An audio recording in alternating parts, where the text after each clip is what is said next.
Estamos en comunicación con el señor Herbert Cuba, especialista en políticas de salud pública. Buenas tardes, doctor, ¿cómo está? Buenas tardes y un saludo a través suyo a todos los radioyentes. Muy bien, queríamos preguntarle, a la vez de darle la bienvenida, ¿cuál es, a su criterio, los resultados que vamos viendo con este segundo martillazo? Bueno, en primer lugar, no me gusta la palabra martillazo, me hace acordar a paquetazo.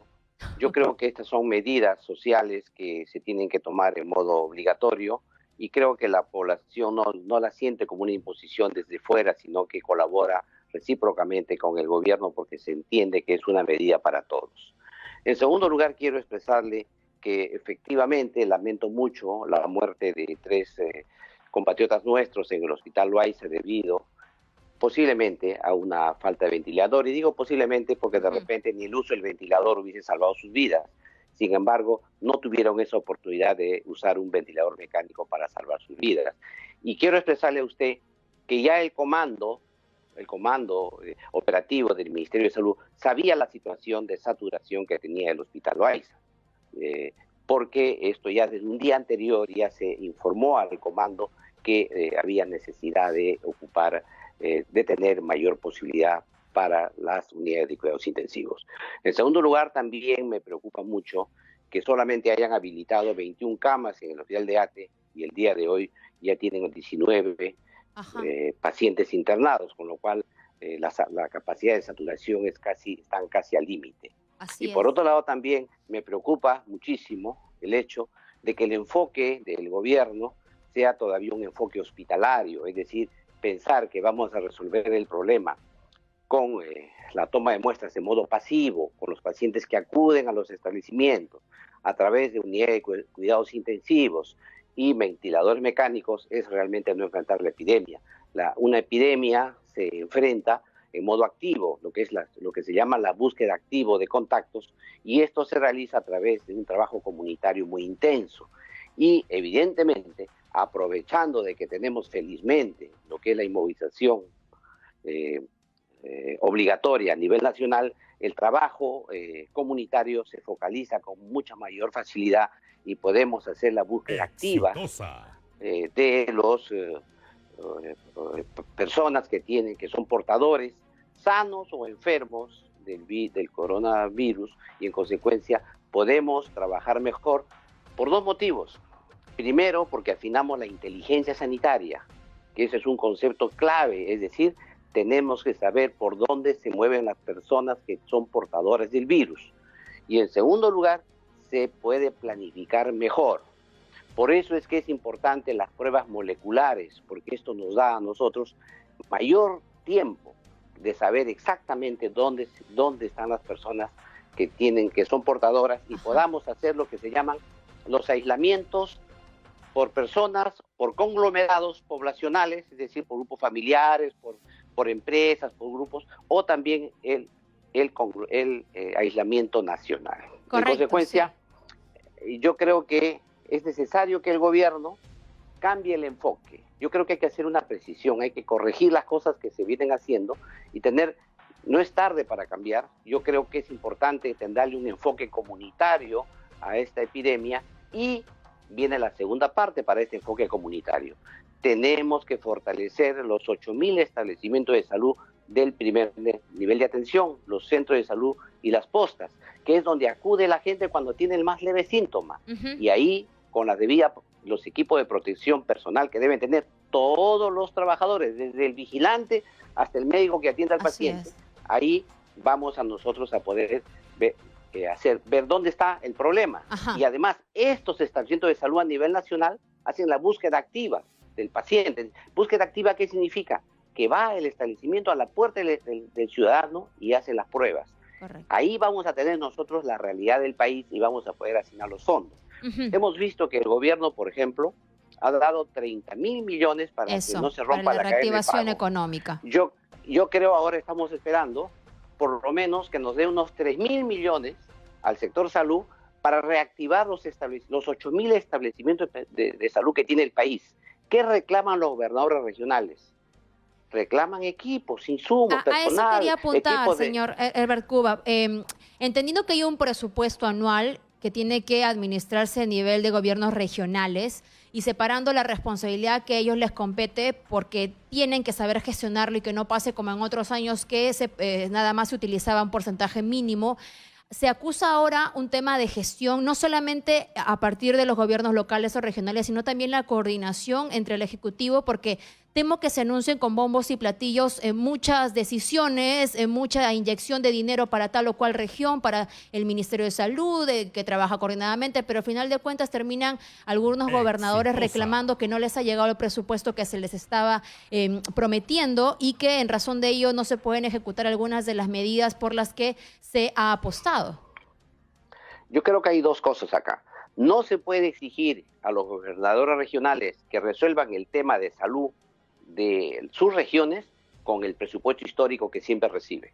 Necesariamente tiene que haber un presupuesto para la pandemia, un presupuesto adicional para la pandemia, y eso no se ve indicando, he visto tus cuentas, tienes plata. Claro que tiene plata, pero las plata ya están asignadas. Nunca sobra plata en las regiones. Yo creo que aquí es muy importante Y mucho va al personal. una inyección de dinero adicional, y por eso decía que por lo menos el 10% que se le da que se ha programado para las grandes empresas y para las pequeñas empresas y las medianas, también debería ser un 10%, que es un 3.000 millones que deberían ir asignados como presupuesto adicional a la función salud, al sector salud. Pero hay algo adicional, no se ha visto el tema de los recursos humanos en su debida magnitud. Ajá. En el Perú tenemos escasez de médicos, escasez de profesionales de salud, no solamente porque, por un lado, no se producen en las universidades porque son carreras poco atractivas debido a que ganan poco a la gente, pero además esta escasez de recursos no es bien aprovechada. ¿Por qué? Porque no se paga lo suficiente. Por eso decíamos nosotros, dos motivos hay. Debemos por lo menos duplicar el sueldo que tienen los médicos ahora en la pandemia, es decir, un sueldo adicional en esta pandemia, porque los profesionales de la salud tienen que hacer el aislamiento intradomiciliario. Ahora, ¿Qué significa eso? Sí. Que significa cuando vienen del trabajo, él no puede entrar a su familia en modo normal. Él tiene que irse a un lugar aislado, vivir aislado, o de lo contrario, alquilarse un ambiente fuera de la casa para no ser el vehículo que transporta la enfermedad. Doctor Cuba, y respecto a una aclaración u opinión, hace unos días el gobernador regional de San Martín expresaba que no se había podido pagar algunos médicos, o que por lo atractivo del sueldo que se recibe en otras partes como Lima, los médicos estaban abandonando la región San Martín para trasladarse a otras ciudades y se quedaban sin intensivistas u otras personas especializadas o médicos especializados en diferentes materias que ahora resultan muy necesarias. Lo que nuevamente responde parece a la falta de coordinación que debería haber en esta época, donde no debería haber ningún hueco en ninguna de las regiones. Otro de los temas aquí, ligado a su respuesta, es lo siguiente. Para tener una coordinación adecuada, tiene que trabajar el Consejo Nacional de Salud. Cuando tú tienes un problema de Estado, convocas al Consejo de Estado, y el Consejo de Estado ve todos los problemas del país. En el caso del sector salud, existe el Consejo Nacional de Salud, que lo que hace es las más altas cabezas de todas las instituciones que dan salud se reúnen y toman acuerdos. Aquí han hecho un comando de capitanes o de coroneles, pero no han hecho un comando del más alto mando, es decir, de los generales de cada una de las instituciones públicas que tiene el país. Y en consecuencia han cometido dos problemas. Primero, han roto la línea de mando. Y segundo, han roto la unidad de mando, que son graves en una pandemia. Yo creo que aquí urgente es convocar al Consejo Nacional de Salud, convocar a todas las instituciones, pero a sus más altos representantes, ponerse de acuerdo y en base a ese acuerdo tener un tema fundamental que son los recursos humanos. Lo que plantea San Martín ocurre también al revés. MINSA y del Ministerio de Salud se van a de salud porque pagan más. Además, donde hay mayor protección personal. Eso también. Si los médicos ven que dan mayor protección personal en salud, se van a de salud. O se van a la clínica. Entonces, aquí nosotros que tenemos el país en su conjunto, tenemos que trabajar una política, primero, de pagos correspondientes a una pandemia. ¿Y qué hay que hacer? un sueldo adicional a los médicos para que puedan evitar... ¿Un sueldo completo está diciendo usted? Completo. Ya. Un sueldo completo. Se tiene que tomar en cuenta, entiendo, las posibilidades de que esto ocasione un perjuicio también mayor a la economía, entendiendo todo lo que se está gastando e invirtiendo. No nos olvidemos que en las experiencias internacionales y sobre todo la de Wuhan, de 100 pacientes que se enfermaban, 41 pacientes se habían enfermado debido a su vinculación con un trabajador de salud, con un hospital. Eso significa que los médicos, los trabajadores de salud son focos infecciosos andantes. Sí. Entonces yo no puedo mandar a ese trabajador a su casa para que enferme a su mamá. Entonces allí tienen que hacerse otros mecanismos para poder aislarlo. Tiene que haber mecanismos para el aislamiento intradomiciliario de los profesionales. Muy bien. Doctor, el ministro de Salud y la que preside este comando COVID-19, la señora Pilar Macetti, también han determinado que esta va a ser una de las semanas o la semana junto con la siguiente más grave o más dura en términos de la evaluación de los casos, porque estaríamos llegando hacia el pico. Y en este pico lo que podríamos tener es unos 5.000 o 6.000 casos confirmados a razón de lo que ellos han calculado, sin poder dar un número determinado. Sin embargo, paralelamente, al día de hoy hay quienes presumen que no tenemos siquiera 2.600 casos, sino ya tenemos más de 5.600 al día de hoy que no se conocen por la falta de pruebas. Usted también ha establecido que se necesitan pruebas para poder determinar dónde se encuentran esas personas contagiadas. Entonces le pregunto, ¿en los próximos días realmente tendremos, digamos, el poder de conocer la mayoría de lugares contagiados a fin de que, trabajando allí, se pueda llevar a otros escenarios, conducirlos ya a la normalidad, es decir, que dejen de estar en cuarentena? Mire, con la información publicada, es obviamente que no podemos saber. Yo creo que de repente el Ministerio de Salud y tiene información que nosotros los ciudadanos no sabemos. Por eso le pedimos sinceramiento en la información. Porque para hacer la aseveración aquella que dice que esta semana y la otra va a ser el pico más alto y después va a venir el aplanamiento, necesitas tener más información. Con 2.500 casos, como es natural, no puedo hacer con 20.000 casos, porque es lo que han tomado la muestra.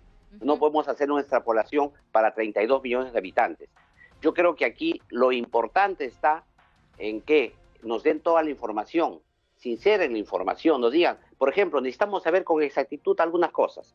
Primero, ¿cuántos es la cifra de personas que son portadores del virus? Correcto. Porque hay portadores sanos que también contagian y portadores enfermos, graves y no graves. Segundo, ¿cuál es la cifra real de pruebas moleculares que tenemos? Sí. Tercero, ¿cuándo se dan los resultados? ¿En la fecha que se toma la muestra o en la fecha que se entrega el resultado? Porque si es cuando la fecha que se entrega el resultado, nosotros estaríamos hablando de las cifras que ya son de ayer o de anteayer o de tras anteayer. Muy bien. Cuarto, nosotros necesitamos saber la mortalidad. ¿Cuál es la mortalidad real que hay? Y cómo hacen para diferenciar de otros muertos a los cuales no les han tomado las muestras. Y quizá lo último, ¿cuál es la definición del caso? Porque el caso, como enfermo de COVID, ya ha cambiado debido a que no solamente un caso debería ser el paciente que es positivo en la prueba molecular, sino también que tiene síntomas y si tiene molestias que son de acuerdo a las enfermedades que ya conocemos del coronavirus. Sí. Perfecto. Cifras, podríamos dar la opinión y estar de acuerdo con lo que dice el ministro. Correcto. Mientras tanto, no es posible dar esa respuesta. Nos ha quedado claro, doctor Cuba, su apreciación es que todavía manejamos una data muy limitada para poder aproximar una fecha en la que pudiéramos conocer realmente el pico. Muchas gracias por esta entrevista. Nos vamos a la pausa. Gracias, doctor Albert Cuba.